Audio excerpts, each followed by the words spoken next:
inform the inspector. There's no time. We need reinforcements from the station house. No, we don't. Besides, we know it was Brackenreed who snatched her. How do we know that? I just know. George, we were watching him at the time that Julia was snatched. Well, then it was one of his cronies. That's a rash assumption. And it was your rash actions that got her in trouble in the first place.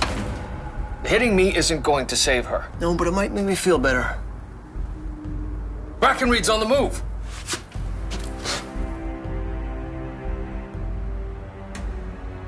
Cocky bastard.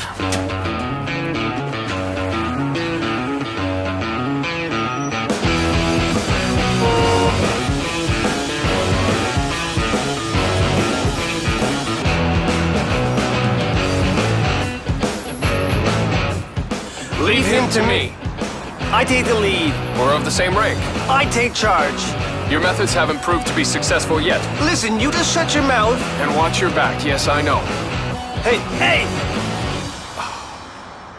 Gentlemen, what a surprise. Detective Julia Ogden has gone missing. We know you're behind it. Are you having a laugh, George?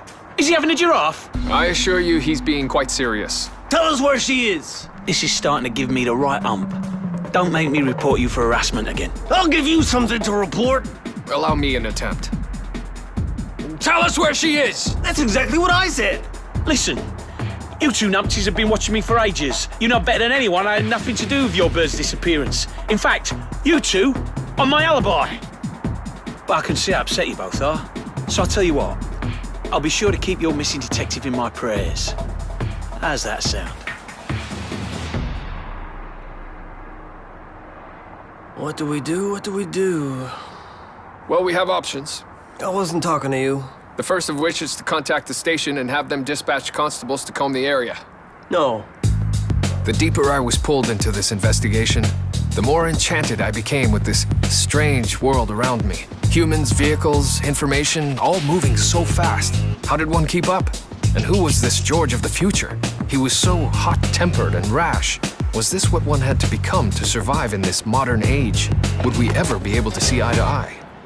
What are you doing? Get out of my way. Julia's safety must eclipse any issues you might be having with your superiors. I'm on suspension right now. Are you happy? The sheer irresponsibility of continuing to pursue an avenue of investigation without the support of your superior. Oh, of course, because you never break any of the rules. I try not to. Oh, yeah, that's a real shocker. That's the least of our concerns at the moment. Exactly. We should be following Brackenreed instead of you wrapping my knuckles here. Now get out of my way. I don't believe that to be the best use of our limited time. I don't care what you believe. Move or be moved. I will agree to move if you agree to retrace Grace Crandall's steps. I don't do well with ultimatums. At the very least, it will give us Julia's last known whereabouts. And then perhaps we can look for trace evidence at the location of her abduction. This is no time for reasoning. I'm going this one alone.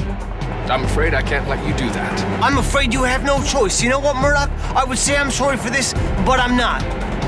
Sorry for what? This. Murdoch! Murdoch, are you all right? Where is she? Who? Julia, where is she? Dr. Ogden. Why are you asking about her? I was back in 1899. It seemed that George Crabtree had a painful way of making me change timelines, if I was ever anywhere else at all. But dream or no dream, this wasn't where I needed to be. Julia was still missing, and the Crabtree of the future was out of control. Would I be able to get back to 2012? Or was I home for good?